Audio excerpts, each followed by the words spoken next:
Have you ever wondered about the real story behind Beauty and the Beast? That classic tale of a bookish girl, a cursed prince, and an enchanted castle? Well, get ready, because the original version is a whole lot darker and more complex than the Disney movie we all know and love. Forget the singing teapots and the charming candelabra for a moment. The true story is a fascinating journey into 18th century French society, with themes that are surprisingly adult and thought-provoking. The most famous version, the one that modern adaptations are based on, was written in 1740 by a French novelist named Gabrielle-Suzanne Barbot de Villeneuve. Her story wasn't just a short fairy tale. It was a sprawling novel-length work embedded within another story, and let me tell you, it had layers. In Villeneuve's telling, both Belle and the Beast have incredibly detailed backstories. The Beast wasn't just a spoiled prince who was rude to an enchantress. His father had died, and his mother was off fighting a war to defend their kingdom. He was left in the care of an evil fairy. This fairy tried to seduce him when he came of age, and when he refused her, she was the one who cursed him, turning him into a monstrous beast out of pure spite and rage. So he wasn't just arrogant. He was a victim of a powerful and malicious figure. And what about Belle? She wasn't an only child living with her quirky inventor father. In this version, she was the youngest of 12 children. She had 6 brothers and 5 sisters.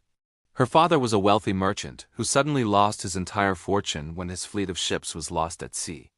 The family was forced to move from their lavish city home to a small farmhouse in the country, a huge downgrade from their previous life. Unlike her materialistic and social climbing sisters who complained endlessly about their lost wealth, Belle adapted gracefully. She was kind, humble, and took on most of the housework without a single complaint. She found joy in the simple things, which is why she was seen as a bit odd by her sisters. The famous request for a rose also has a different context. When their father hears that one of his ships has unexpectedly returned, he prepares to travel back to the city. His older daughters immediately give him a long list of expensive dresses, jewels, and accessories they want him to buy. When he asks Belle what she wants, she asks for nothing, not wanting to burden him. It's only when he insists that she shyly asks for a single rose, a flower that didn't grow where they lived. It wasn't just a simple gift.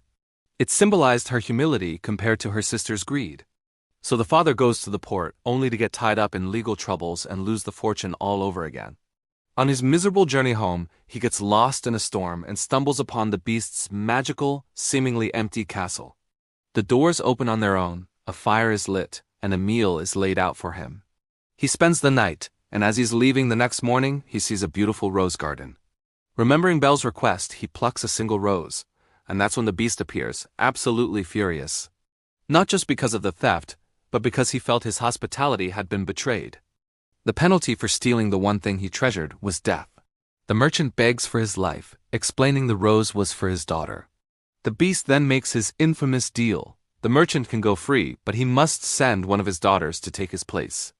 When the father returns home and tells his children what happened, the brothers want to go fight the Beast, but the father knows it's hopeless. The sisters, in a shocking display of cruelty, blame Belle. They say if she hadn't asked for such a silly, simple thing as a rose, none of this would have happened. Can you imagine? They basically tell her it's all her fault and that she should be the one to go. Filled with guilt and love for her father, Belle agrees to go to the castle. But here's where it gets even more interesting. In the castle, Belle doesn't just find a grumpy but ultimately kind-hearted host. The Beast showers her with lavish gifts, beautiful clothes, and endless entertainment. The castle is a place of unbelievable luxury. But every night at dinner, he asks her the same question. Will you marry me? And every night, Belle says no. She's terrified of him, of course, but she also feels a growing sense of pity and friendship.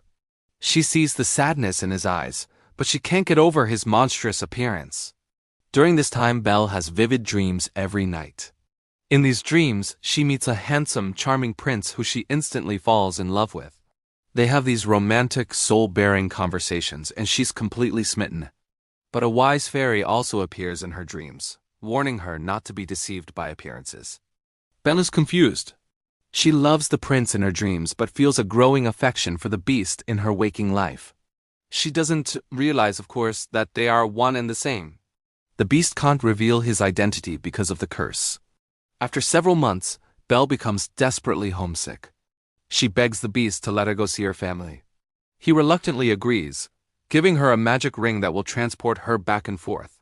But he makes her promise to return in 1 week. He tells her that if she doesn't, he will die of grief. Belle returns home, and her family is shocked to see her alive and dressed in magnificent clothes. Her sisters, consumed by jealousy, are horrified that she's not being tortured but is instead living a life of luxury. They devise a wicked plan. They pretend to be overjoyed to have her back, showering her with false affection and begging her to stay just 1 more day. They even rub onions in their eyes to produce fake tears, tricking kind-hearted Belle into believing they can't bear to be parted from her. Their plan works. Belle, moved by their apparent love, stays past her promised return date.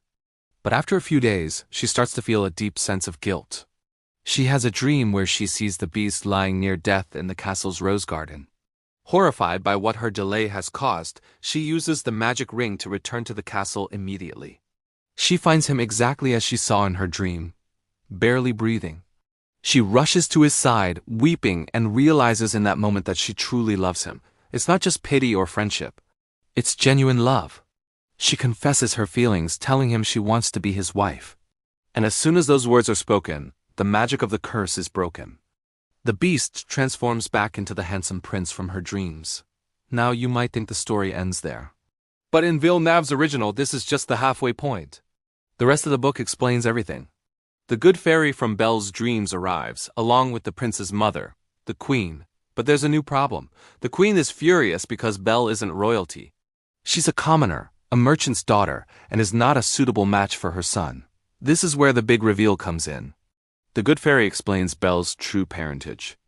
Belle is actually the daughter of the king of the Fortunate Isles, and the good fairy herself. So Belle is half fairy, half royal. The evil fairy who cursed the prince had also tried to kill the infant Belle so she could marry Belle's father, the king.